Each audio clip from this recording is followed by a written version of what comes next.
Hello, Sagittarius, Sun, Moon, Rising, and Venus Signs. Kamusta po kayo? Sana po ay nasa mabuti kayong kalagayan.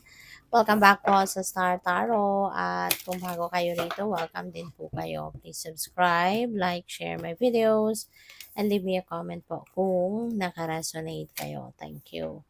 So, Sag, paunang mensahe ninyo, dapat ninyong malaman at this time is inheritance and correction. Ayan. So, baka ang iba sa inyo dito merong paparating, no? Na aasikasuhing bagay related sa inyong inheritance. This could be the time na you're going to sit with the rest of the family ngayon at kayo ay mag-uusap, no, sa inyong mamanahin. Maaaring you're going to discuss with the lawyer kung ano yung mga hatian, mga ganyan. Baka merong pag-uusapan ditong will, 'di ba? Kung ano yung mga minana ni Nino, right? So baka meron na ditong division ng property, mga ganyan, ano, dahil sa i-discuss na dito kung ano yung inyong mga pamana. So, your next message is the merchant. Ayan. So, baka kayo ay magninegosyo.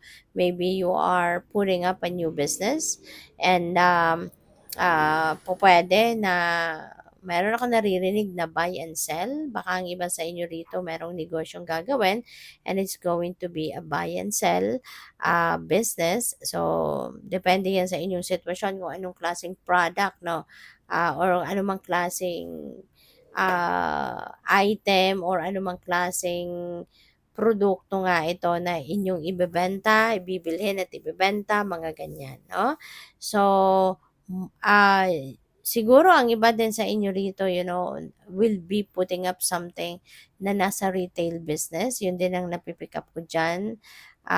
So, good luck sa'yo. The next message ninyo is the acolyte. Wow. So, this is beautiful. Kasi, maybe you are going to put up a new business and maaaring yan ay panibago ninyong project. Diba? Maybe that could be something very new para sa'yo. Baka kung ano man ang pinag-aralan ninyo, no, siguro ito yung magiging unang-una ninyong venture na related doon sa inyong pinag-aralan. Baka kasi, 'di ba, baka ang linyada ninyo is business management, yung mga ganyan ba, entrepreneurship, yung ganon. Kaya good luck sa'yo kasi parang you're going to kickstart a new business para sa'yo, a new enterprise na matagal mong pinagsikapan, pinag-aralan, pinag-anuhan, you prepared a lot, no, para dito. So, good luck sa'yo. So, tingnan natin kung ano pa ang mga messages para sa'yo. Maraming salamat din for subscribing. And if you haven't subscribed yet, subscribe na kayo. And also, maraming salamat din, for not skipping the ads kasi malaking bagay po yan sa akin. Thank you. Kung gusto din po ninyo na mag-join sa membership, just click the join button sa baba po ng video. So, we have the High Priestess. Ayan. So, this is a reminder para sa inyo, na yung gabay sa inyo ng Divine Universe ay lagi ninyong papakinggan.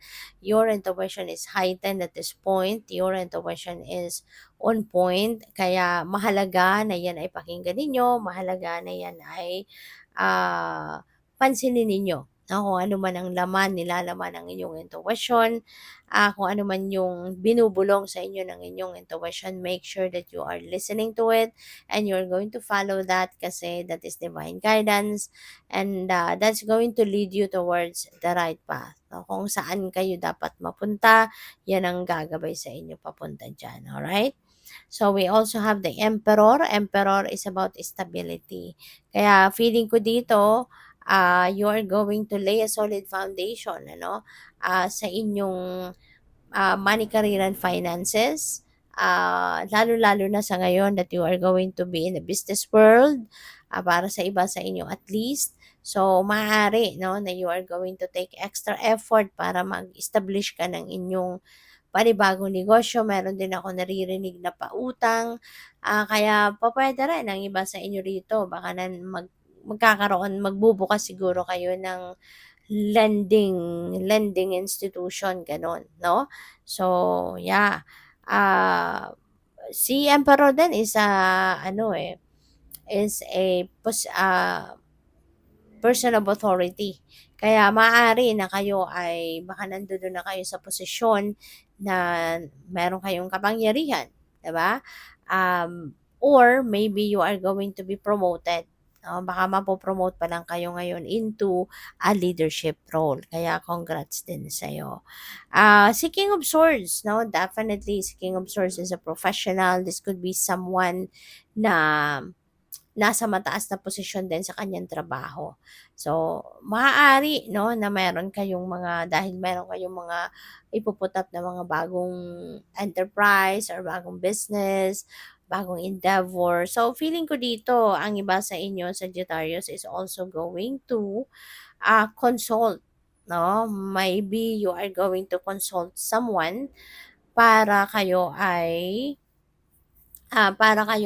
magkaroon ng ano, para kayo ay magkaroon ng mas maganda sigurong pundasyon, 'no, sa kung ano man ang endeavor or venture na sisimulan ninyo. So maybe you are going to ask for an advice, professional advice from someone na para magabayan ka, 'no? So we also have the Knight of Pentacles, and pupuwede 'no, na yung ikokonsulta mo sa isang professional dito is regarding also the opportunity na dumating. Kasi there could be financial opportunities din na dumating dito, and since si Knight of Pentacles sigurista ito, meron siyang pagkasigurista. Kaya maaaring kahit may alam siya, but maybe baka gusto mong